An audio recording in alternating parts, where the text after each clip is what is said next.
Good morning, જય Shri Krishna all. કેમ છો બધા? મજામાં? આજે અત્યારે વાગ્યા છે સવારના 7 અને હું રેડી થઈ ગઈ છું. મારી ધરાબેન અહીંયા સૂતી છે. આજે 24 દિવસની થઈ અને હું કોફી બનાવી છે તો કોફી એન્જોય કરું છું. લગભગ 9 મહિના પછી કોફી પીઉં છું.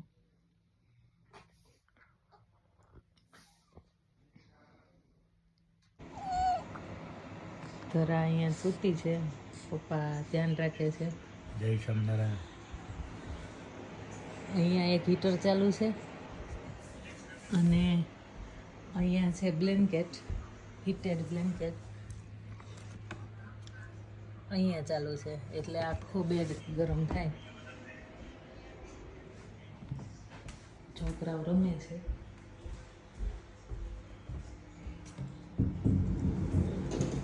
અને આ મમ્મી બનાવે છે ભાખરી. કોઈ નથી, વિડીયો ઉતારો. ચા બને છે અમારી ઘાટી રગડા જેવી. ભાખરી બને છે, ભાખરી ખાવા, પકોડા, ભજીયા.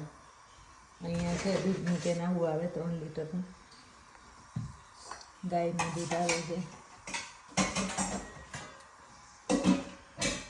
અને છોકરાઓ બંને બેસી ગયા છે ખાવા.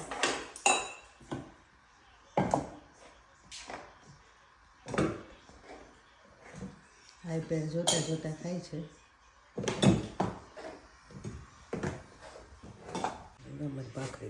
જો અહીંયા ભાખરી બનાવીએ છીએ. બધા એવું કે વિદેશમાં ભાખરીને રોટલી ન ખાય, રોટલા ને એવું.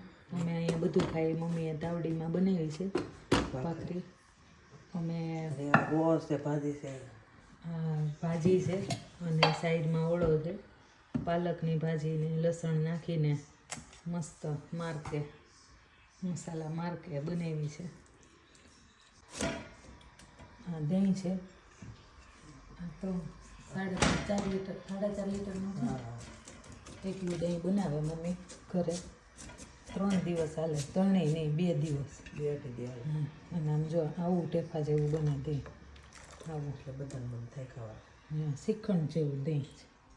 જો હા મમ્મી છે બનાવવાવાળા. જય સ્વામિનારાયણ. સવારનું બ્રેકફાસ્ટ રેડી થઈ ગયું છે. મમ્મીએ બનાવ્યું છે દહીં, ઓળો, પછી સ્પિનચની ભાજી, પાપડ ને ભાખરી.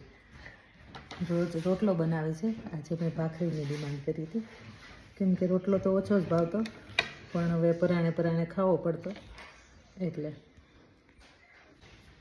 આ ઇન્ડિયાની કેસર કેરી તાલાળા ગીરની અમે લઈ આવ્યા હતા. 9 કેરી આવી હતી એક બોક્સમાં. અવળી સાઈઝ છે. આ મોટામાં મોટી છે. નાની સાઈઝ તો બહુ નાની હતી. 9 કેરી આવી હતી લગભગ $65ની, $63. બ્રેકફાસ્ટના 2 કલાક પછી એક કોકોનટ વોટર પીધું છે.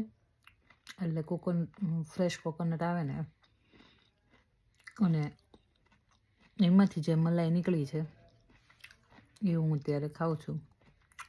આટલી જાડી નીકળી છે. આ હાફ છે, હાફ મેં ખાધી. અને આ કોકોનટ થાઈલેન્ડથી આવે છે. અત્યારે બહાર વરસાદ આવે છે. આ અમારો બહારનો વ્યૂ છે.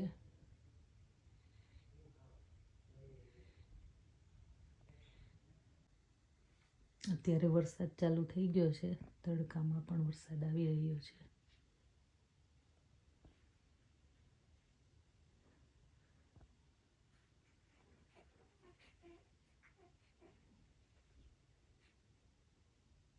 ને અમારા ધરાબેન પણ ઉઠી ગયા છે.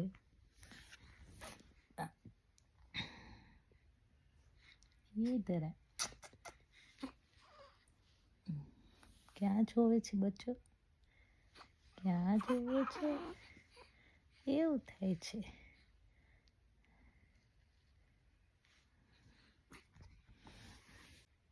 આજે રેન જેવું છે એટલે બહાર નથી જતી, પણ કાલે વોકિંગ કરવા જઈશ ત્યારે આજુબાજુનું બધું બતાવીશ તમને કે અહીંયા બધા રસ્તાઓ કેવા હોય છે, પાર્ક કેવા હોય છે, સ્કૂલ કેવી હોય છે.